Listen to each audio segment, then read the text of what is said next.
అందరికీ నమస్కారం. ఇక్కడికి వచ్చిన మీడియా మిత్రులందరికీ, అలాగే మా అక్కినేని అభిమానులందరికీ అండ్ తెలుగు సినిమా ప్రేక్షకులకు అందరికీ నమస్కారం.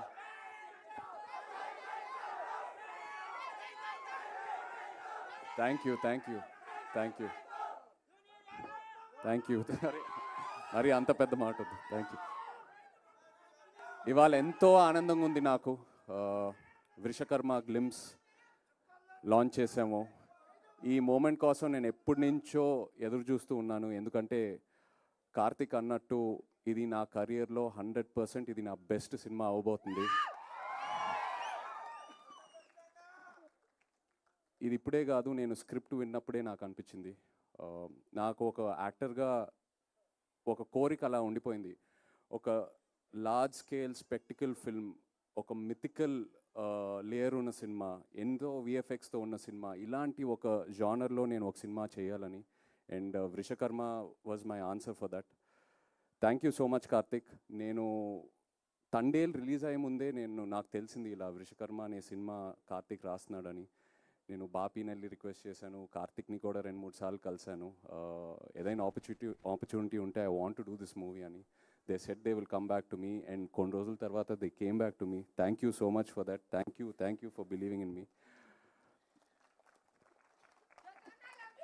నాకు ఈ కార్తిక్ ఈ స్క్రిప్ట్ చెప్పాక ఎన్నో డౌట్లు ఉన్నాయి. ఎందుకంటే స్క్రిప్ట్ వినిన తర్వాత ఐ వాజ్ మైండ్ బ్లోన్. ఇది నెక్స్ట్ లెవెల్ ఉంటుంది. One of the most thorough film makers Karthik అని నేను కాన్ఫిడెంట్గా చెప్పచ్చు.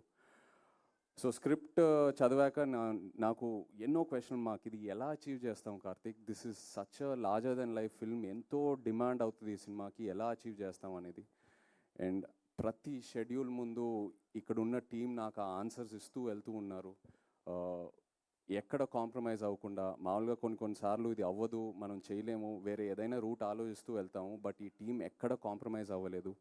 కార్తిక్కి ఏదైతే కావాలనుకున్నాడో అది 100% అచీవ్ చేసుకుంటూ వెళ్ళాము ప్రతి షెడ్యూల్లో. So thank you so much to this entire team standing here. అందరి గురించి నేను చాలా మాట్లాడాలి. ఇది ఓన్లీ గ్లిమ్స్ లాంచే. So just want to say thank you right now.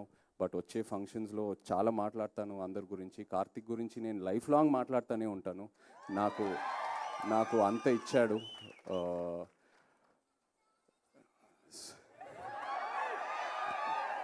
మంచి రిలీఫ్ ఇచ్చారండి. Thank you. But yeah,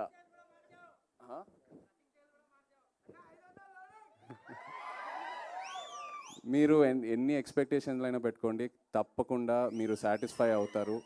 last half an hour ఈ సినిమాలో క్లైమాక్స్ ఏదైతే డిజైన్ చేశారో, కంప్లీట్ ఇండియన్ ఫిల్మ్ ఆడియన్స్కి ఇది ఒక బెంచ్ మార్క్ క్లైమాక్స్ అవబోతుంది. I promise you that. And actors ఇక్కడ స్పర్శ్కి welcome to Telugu cinema. Sparsh నిజంగా ఇలా తన్ని చూస్తే చాలా అన్అజ్యూమింగ్ ఉంటాడు. బట్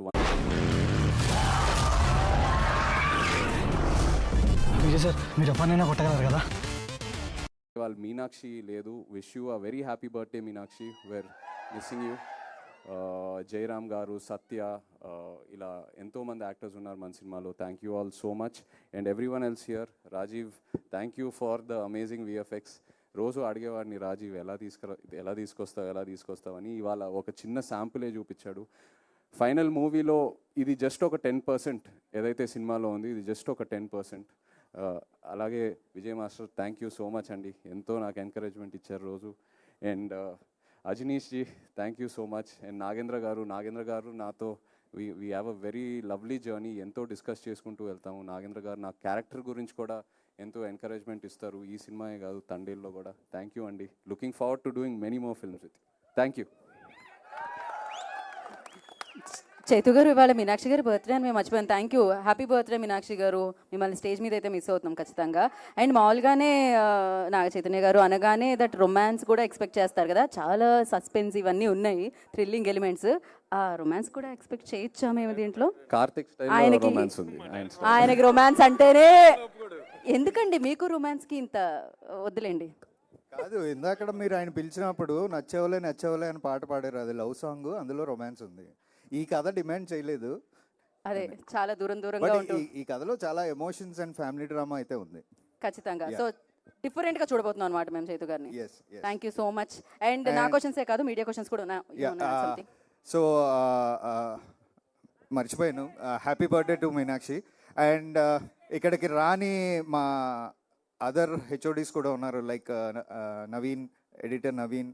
సుకుమార్ సార్కి బ్యాక్ పెయిన్ ఉండడం వల్ల సరిగ్గా రాలేకపోయారు. సో ఆయన తర్వాత రఘుల్ డిఓపి, తను రాలేకపోయాడు. సో